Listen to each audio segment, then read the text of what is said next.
Moi, je suis en colère contre la justice, donc qui vient de relaxer une militante écologiste qui a apposé un énorme autocollant sur le tableau Les Coquelicots de Monet.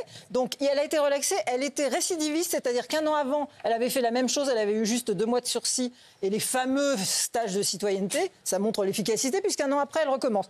Et on peut se dire, bon, c'est une juge particulièrement, mais l'année d'avant, en 2023, un membre de la même association avait jeté de la peinture orange sur la préfecture de Nantes. Il a été relaxé également. La juge a dit pour liberté d'expression. Merci. Donc voilà, donc moi je suis en colère et je ne comprends pas. Mamie est en colère. Il ne faut pas pousser bébé dans les dents. Merci Tiffany Ozière d'être avec nous. Alors on va revenir là-dessus. Est-ce que vous pouvez nous raconter tout ça déjà? Qu'est-ce que l'activisme? Moi je n'ai rien compris. Alors peut-être pour revenir sur la décision aussi, effectivement, donc on vient d'avoir une relaxe qui vient d'être donnée sur cette militante écologiste. Son avocat avait plaidé la liberté d'expression. Et en fait, l'idée, aujourd'hui, ça va être d'expliquer la balance entre plusieurs libertés. Liberté d'expression, liberté de manifester et la manière dont le droit sanctionne ou pas d'ailleurs les questions d'activisme. Là, en l'occurrence, le tribunal a fait primer pour cette militante la liberté d'expression sur la sanction, considérant qu'il n'y avait pas eu de dégradation réelle, puisque c'est un autocollant qui avait été collé et qu'il n'y avait pas réellement volonté de dégrader le bien, mais juste de s'exprimer au travers de cette action. Et donc ça interroge sur ce que c'est que l'activisme. Et c'est le fait de s'exprimer dans l'espace public. On ne vous entend pas, Tiffany, désolé. Donner un micro. Voilà, merci. Donc c'est le fait de s'exprimer dans l'espace public. On a entendu 2-3 mots, donc... Nous, ça va, ici, on a... C'est très bien. Jean-Michel a entendu, ça, c'est principal. C'est moi vos paroles. Voilà, donc l'idée, c'est de pouvoir s'exprimer... Chouchou du prof. C'est de pouvoir s'exprimer dans l'espace public et de porter un certain nombre de combats de manière, normalement, sur des actions qui sont censées être non violentes. Et il y a une différence entre le militant et l'activiste. Alors, je ne sais pas si vous la voyez ou pas. Non. Le militant, il fait que militer, et l'activiste, il fait chier le monde. Le militant, c'est l'action. Le militant, c'est plutôt qu'il s'inscrit dans un ordre hiérarchisé avec une idéologie. Par exemple, vous parlerez plus d'un militant dans un parti politique ou d'un syndicat, alors que sur un individu isolé ou un membre d'une ONG, vous serez plus sur un activiste. Alors, je ne sais pas si vous pensez à quelques personnalités célèbres dans les activistes actuellement. Greta Thunberg. Le protecteur de baleines, là, récemment. Ah oui, l'activiste, typiquement. Greta Thunberg. Greta Thunberg, exactement. Ah ouais,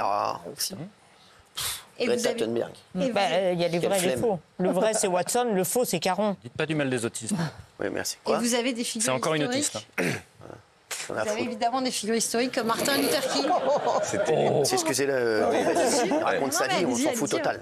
Merci. Non, mais en plus, l'autisme, vous connaissez. Mais c'est vrai. Lui. Non, mais laissez-la dérouler, s'il vous plaît. Excusez-nous, Tiffany. Non, donc on parlait des personnalités, mais on peut peut-être parler des modes d'action. Est-ce que vous avez une idée de ce que c'est que le principal mode d'action d'une personne activiste? Les blocages. Faire chier le monde. Les blocages, non? Faire des bloquer l'autoroute. Alors souvent, on appelle ça la désobéissance civile. Ah oui, c'est le fait d'être contre une obligation légale et de forcer un pouvoir à changer cette obligation, notamment en décidant de ne pas s'y soumettre. Et vous avez 3 types d'actions. Alors la première, c'est quand des personnes s'appuient sur un organisme politique ou associatif. Je ne sais pas si vous vous rappelez des enfants de Don Quichotte.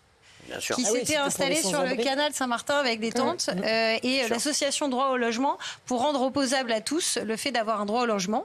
Ça, c'est une action de désobéissance civile. Il y a les Kids United aussi. Et la désobéissance civile de se coller les mains sur une autoroute ou des trucs comme ça, vous le classez où, ça? Parce que ça, c'est pour le coup, ça entrave la liberté de circuler. C'est de la désobéissance civile aussi. Ça reste de la désobéissance civile. Vous avez après justement la désobéissance civile individuelle. C'est quand une personne décide de ne pas respecter une loi. Alors vous aviez le cas par exemple de Marie Imbert qui a décidé avec le docteur Chaussois de procéder à l'euthanasie de son fils alors que c'était illégal. Et c'est elle a été poursuivie pour ça, finalement relaxée. Et c'est ce qui a amené la loi Leonetti sur la fin de vie. Ou enfin vous avez les personnes qui sont titulaires d'une autorité en termes de service public, les enseignants, les policiers, les magistrats, quand ils décident de se soustraire à la loi.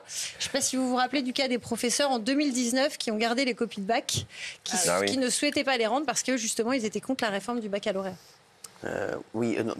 J'ai une question. Est-ce que la casquette d'activiste ou de militant ne constitue pas un totem d'immunité aux yeux de la justice? Pour revenir sur l'histoire du tableau, est-ce que si c'était un jeune délinquant qui avait fait ça, qui avait écrit « J'emmerde le système » par exemple, est-ce qu'il aurait une sanction pire? Parce que là, au nom de l'écologie, on ne fait pas une sanction plus légère? Alors, c'est intéressant parce que justement, j'allais vous dire sur quel est le rôle du droit par rapport à ça. Et il est assez double. D'un côté, le droit, il peut réprimer ou encadrer. Là, par exemple, sur les militantes écologistes, ce qui est intéressant sur cette décision-là, c'est qu'elle fait suite à une autre qui a été rendue par le tribunal de Lyon cette année, où 2 militantes écologistes avaient été relaxées pour, pareil, avoir lancé sur un tableau, je ne sais plus exactement ce que c'était comme matière, je crois que c'était de la soupe. Ouais. Et là, ce qui est intéressant, c'est que l'avocat avait plaidé la liberté d'expression, mais c'est même pas la liberté d'expression qu'avaient retenu les juges. Les juges avaient estimé qu'il y avait un défaut d'intention, c'est-à-dire qu'il n'y avait pas volonté de commettre l'infraction. Et dans le cas que vous disiez, là, ce serait plutôt ce qu'on reprocherait à la personne d'avoir la volonté de commettre une infraction, alors que là, on a estimé qu'il n'y avait pas de volonté de commettre l'infraction, que c'était un moyen finalement de porter une cause. Si je vous dis ça, vous avez le cas de Cédric Héroux. Je ne sais pas si vous vous rappelez, c'était un agriculteur militant qui a aidé des personnes, des étrangers. Qui a été poursuivi un certain nombre de fois par le tribunal et finalement relaxé par la Cour de cassation au motif qu'on a considéré que ces actions ne visaient pas à aider les migrants à se déplacer mais qu'elles avaient un but humanitaire. C'est ça. Donc il n'a pas été poursuivi. Exactement. Alors justement, il vient d'en parler, de la justice clémente. Vous en avez, voilà. Est-ce que vous trouvez que c'est clément ce qui s'est passé pour ces activistes-là avec ce tableau de Claude Monet? Alors après, là, vous avez sur le cas, par exemple, de cette liberté d'expression, mais vous avez des cas où la loi sanctionne. Par exemple, je parlais donc des mesures à la fois préventives et répressives. Préventives, vous savez tous que la liberté de manifester, c'est un droit constitutionnel. Donc ça veut dire que par principe, vous, moi, n'importe qui peut aller manifester demain, sauf qu'une manifestation, elle doit être déclarée. Et en plus d'être déclaré, le préfet peut malgré tout l'interdire si ça porte atteinte à la sécurité des personnes et des biens. Est-ce que vous pensez notamment à des cas où ça a posé une difficulté dernièrement dans l'actualité? Gilets jaunes, par exemple, non? Non. Dernièrement, c'était surtout les méga-bassines à Sainte-Soline. Est-ce que vous avez l'idée de ce que vous risquez si vous participez à une manifestation qui est interdite? De la prison. Oui, mais ce qu'on risque, ça dépend de la manif, j'ai l'impression. Alors, ça dépend. Il y a violence. Ça dépend, en fait, déjà, si vous êtes participant ou organisateur. Si vous êtes participant à une manifestation alors qu'elle est interdite, c'est une contravention. Si vous êtes organisateur, ce qui était le cas à Sainte-Soline avec les soulèvements de la terre, eh bien là, en revanche, vous risquez une peine d'emprisonnement, ce qui a été le cas avec sursis, des dommages d'intérêt, évidemment, et une interdiction de paraître dans le département, sachant que là, il y avait des forces de l'ordre qui avaient été pris à partie et qui avaient été violentées. Merci. Tiffany, est-ce que vous voulez rajouter quelque chose, peut-être? Oui, Jean-Michel veut toujours poser sa petite question à Tiffany. C'est son moment de bonheur. On ne va pas lui enlever. J'ai toujours cru que la justice était là, certes, pour sanctionner, mais aussi envoyer des messages aux citoyens pour dire attention, si vous faites ça, vous allez être sanctionné. Est-ce que là, du coup, c'est pas un message pour dire aux gens allez-y, balancez de la peinture, de la confiture ou de la purée aux 3 légumes sur tous les tableaux que vous voulez, parce que vous ne serez jamais sanctionné. Est-ce que c'est un mauvais message? Alors, je pense que là, les décisions qui sont prises, c'est parce que vous avez des tableaux qui sont aussi, en l'occurrence, protégés.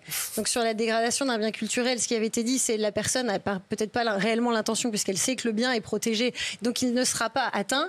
Et en fait, le juge, son travail, c'est la conciliation entre les libertés. Tout comme le préfet qui doit interdire une manifestation, est-ce que je l'interdis parce que j'estime que le risque pour les personnes et les biens est plus grand que la liberté de manifester. Et là, c'est en l'occurrence, est-ce que je la sanctionne parce que le dégât potentiel sur le bien est plus important que sa liberté d'expression? Et après, ce qu'il y a à dire aussi, c'est que là, on parle des mesures préventives et répressives, mais ce qu'on oublie aussi, c'est que les activistes font changer le droit.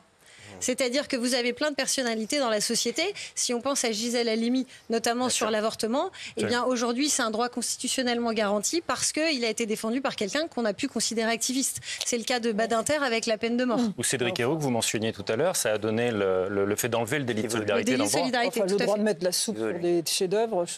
Non, ils mettent sur la vitre, ils ne le mettent pas sur la peau. Vous voulez pas les marmonner chez vous, là? Pas sur la façade. Daniel a cité un exemple qui est précis. On ne comprend pas ce que vous dites, là. Vous parlez entre vous, on n'est pas chez vos mères. Non, sur une façade, la dégradation sur la façade, il n'y avait pas de protection sur une façade. Quand ils ont attaqué Elf, ils ont détruit la porte, c'était une vraie dégradation pour le coup. Moi, j'ai décroché là. Moi, je suis. Non, mais oui, on comprend rien. Pour l'environnement. Oh, dis donc. On comprend rien. C'est vrai, on comprend rien. C'est pas la peine de faire Bourville, on comprend rien. Il y a l'autre qui parle, l'autre qui marmonne, toi qui arrive, on sait même pas de quoi vous parlez. Isabelle, pardon, famille de vitrine. Non, mais on comprend rien. Dis donc. Non mais, c'est bon. Non mais sans déconner, vas-y, va avec mais quand il y a des dégradations, vous avez des sanctions. Si vous vous rappelez... semblant, vous comprenez ce qu'elle dit. Arrêtez, Si vous pensez par exemple au cas de José Bové. Ouais. José Bové, le fauchage des OGM, on a considéré effectivement qu'il y avait des dégradations et il y a eu des condamnations à des contraventions et des dommages d'intérêt. C'est insupportable. Excusez-les, Tiffany, vraiment. Je les tiens plus. Qu'est-ce que vous voulez? Vous voulez poser des questions à tout le monde? J'en ai pas posé une tout à l'heure à Monsieur Ciotti, donc j'ai peut-être la chance d'en poser une à Tiffany. Non, merci Tiffany. Merci Tiffany Ozière d'avoir été avec nous. Qu'est-ce que vous voulez? Non, je voulais demander posez-la moi à moi, d'abord. Aujourd'hui, dans l'actualité, Cyril, on a beaucoup parlé d'associations et de militants qui donnaient des tracts à des passagers dans les avions. Donc ce sont des activistes, des militants. Pourquoi? Pour sortir les OQTF des avions. Pour empêcher l'expulsion des OQTF. Et donc je voulais savoir si nous, en tant que passagers, si on permettait justement à ces OQTF de ne pas partir, est-ce qu'on était un activiste, un militant, hors la loi? C'était quoi le statut du passager? C'est pas mal, je vais demander à Tiffany Ozière. Tiffany Ozière, aujourd'hui on a beaucoup parlé dans l'actualité. Non mais dites-nous alors. Là, je pense que typiquement, ça pourrait être considéré comme un acte de désobéissance civile. Voilà. Pas mal la question. Franchement, qu'est-ce que vous voulez? Rien. Demandez-moi. Je bois les paroles de Tiffany. Demandez-moi ce que vous vouliez poser question. Non, moi je suis pour. Tout le monde boit les paroles de Liben. Ah oui. Jean-Michel Maire, vous. Surtout Jean-Michel Maire. L'autre Thomas Guénolé. Moi je suis pour ces militants, vous le savez bien. Mais vous êtes toujours du mauvais côté. Il y a quelque chose qui m'intéresse. Vous êtes toujours du côté des gens qui nous font chier. Bon, ils ont été relaxés là. Relaxés. Si la justice est laxiste, c'est pas de ma faute. Ma question à Maître Ozière. Non, passe-la moi à moi. Ma question à vous, c'est me faire chier. Une fois, excusez-moi, je m'intéresse. Une fois, on dit qu'il n'y a pas d'infraction parce qu'il n'y a pas d'intention. L'autre fois, on dit qu'ils font ça sur le plexiglas, donc il n'y a pas de dégâts.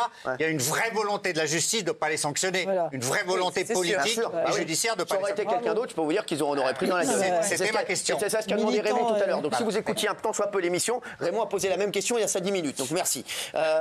Oui, qui a d'autres questions? Ah oui, Raymond a posé la même question il y a 10 minutes. Et quelle a été la réponse? C'est Guillaume, c'est pareil.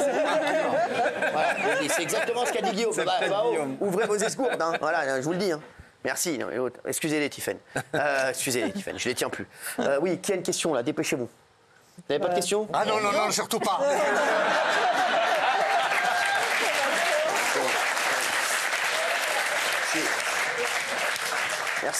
Merci Tiffany Ozière d'avoir été avec nous. Quelque chose à rajouter? Avec plaisir, mais comme je sens que la liberté d'expression passionne tout le monde, je crois qu'on va faire un truc sur liberté d'expression et réseaux sociaux la fois prochaine. Pas mal.